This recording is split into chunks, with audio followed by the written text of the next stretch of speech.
Hello everyone, welcome to today's worked exam answer video, where today I'm having a look at a question that would be applicable to AS students studying the AQA specification, obviously therefore A-level students studying the AQA specification, but also OCR students as well, even though this is an AQA question. I don't think they would opt to put one of these on the GCSE paper 2 because both of these would come under C3 on the AQA specification, but in theory they could put questions from C1, C2 and C3 on paper 2, so it might be worth a watch as well. Now, I've chosen this question because we're being asked to work out percentage yield and percentage atom economy. And then we're also, I guess the bit that interested me the most was stating the importance of percentage yield and percentage atom economy when choosing the method used to make a compound. So we've got two different ways of making the same product, methyl propanol. What we're hopefully going to then be able to do once we've filled in the blanks in the table is go, okay, this one's got a better percentage yield, and that's important because. This one's got a better percentage atom economy, and that is good because. And percentage yield and percentage atom economy can be confused by students. So I guess I want to make sure we're aware of what the differences are between them. So we're told we're starting with 1 gram of the organic starting material. And we've been given the MRs of the reactant and product in method 1, and then the reactant and product in method 2, the organic reactants and products I should say. And we have to calculate the percentage yield for method 1 to fill in that box there. We're gonna then need to calculate the percentage atom economy for method 2, and then we're gonna want to think about the importance of thinking about both of those factors when choosing a method to use for making the methyl propanol. So, starting with the percentage yield for method 1.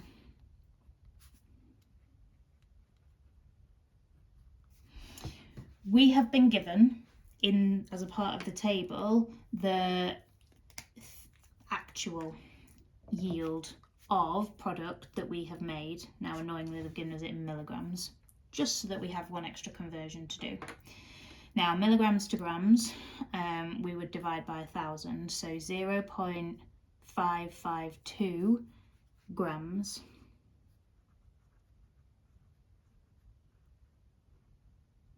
is equal to 552 milligrams. So that is our actual mass made in the experiment. What we are therefore wanting to work out is the theoretical maximum mass, which is what we do by calculation, because percentage yield is worked out by doing the actual mass, which we've been given, divided by the theoretical maximum mass times by 100.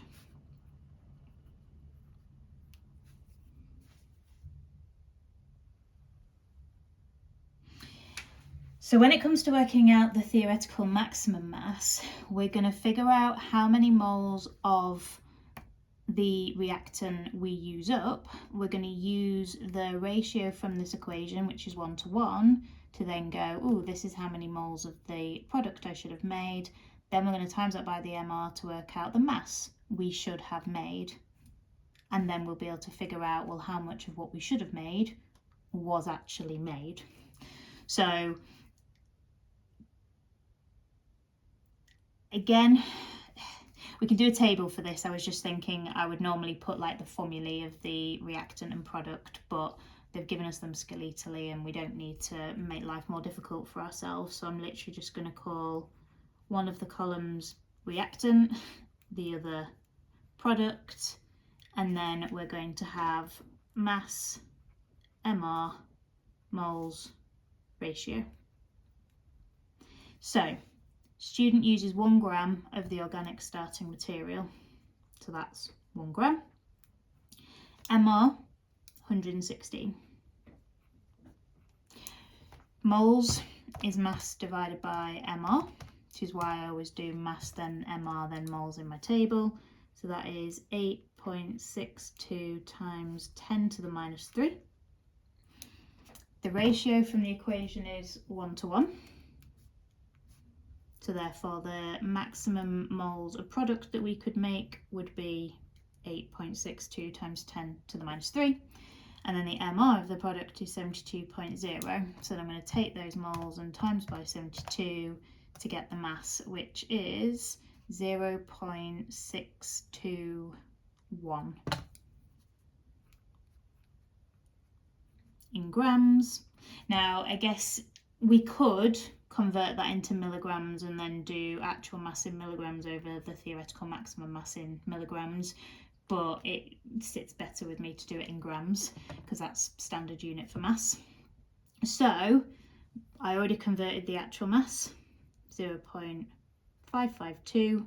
That's how much we actually made, but we could have made 0.621 grams. So we've not made as much as we could have, but we want to see exactly how efficient we've been, which is probably the key word for percentage yield, practical efficiency. 88.88. What did they do for, they did 3 sig fig for method 2, so 88.9% to 3 sig fig. So that's the yield for method 1, which is higher than method 2, which means we have a greater practical efficiency, because the reasons why we won't get 100% yield are to do with the procedure more often than not. So it could be that you have an impure starting material, it could be that you have a reversible reaction whereby your products go back to being reactants again, or you might have side reactions going on. So once you've made the product, it might react with one of the reactants to make something else to use up the product you're trying to make. Recrystallization, that is terrible in terms of yield because it's really quite hard to get all of the crystals back once you've dissolved them into a solvent. So that's, yeah, not great. If you're transferring from one glass vessel to another, then you're bound to leave a little bit behind, even if you can't see that you've left some behind. And all of those things contribute to the yield being lower than 100%. So it's not anything to do with human error.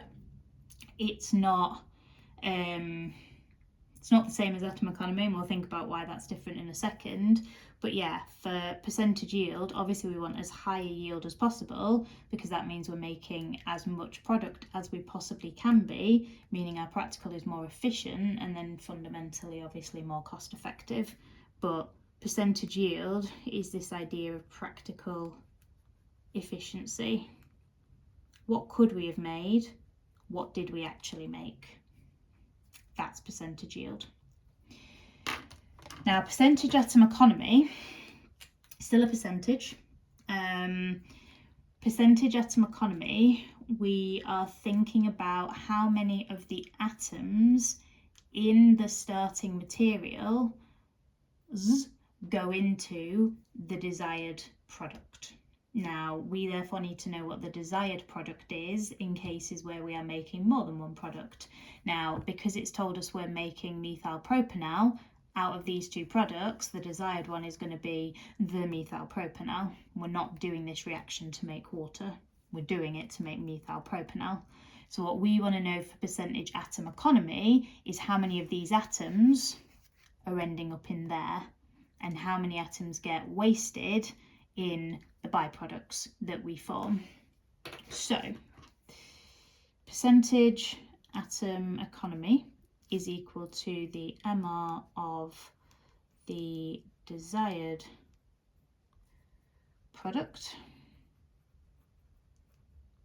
divided by the MR of all the reactants times 100. So we don't need to work out moles. You may not have masses and be asked to calculate percentage atom economy. So we do need to be able to do it with MR. But because we're not using masses and converting to moles, this is the time where if we did have any balancing numbers in this equation, like we do for the water, not that I'm going to use the water, but we would need to times the MR of the water by 2. And we would never do that with MR anywhere else, but we're thinking about it on an atom level. We're not thinking about, oh, this mass of this goes into this. We're thinking how many of these atoms end up over here. So we've got H2O twice, so we've got to count it twice in terms of the atoms. That's the big difference. But here, that's not our desired product. So actually, the MR of the desired product, the methyl propanol, is 72. And then our total MR of the reactant is 74.0 for the alcohol. And then H2O2 is just 2 plus 32. I did not need to do that on my calculator, which is 34. Yeah, also don't know why I put a bracket in there. Did not mean to do that. And then that times 100, which gives me, and again, they've gone for 3 significant figures, so we'll go for 3 significant figures. So 72 divided by 74 plus 34 times 100 equals 66.7%, which is not great, but it's still higher than the percentage atom economy of method 1, which therefore makes it better. But as you can see, method 1 gives us a better percentage yield, method 2 gives us a better atom economy, and ideally you'd want to find a process where you have both a high percentage yield and a high practical efficiency and a high percentage atom economy, so we're not losing a load of atoms as byproducts that we don't want. Don't want to make the CO2 in method 1, don't want to make the water in method 2.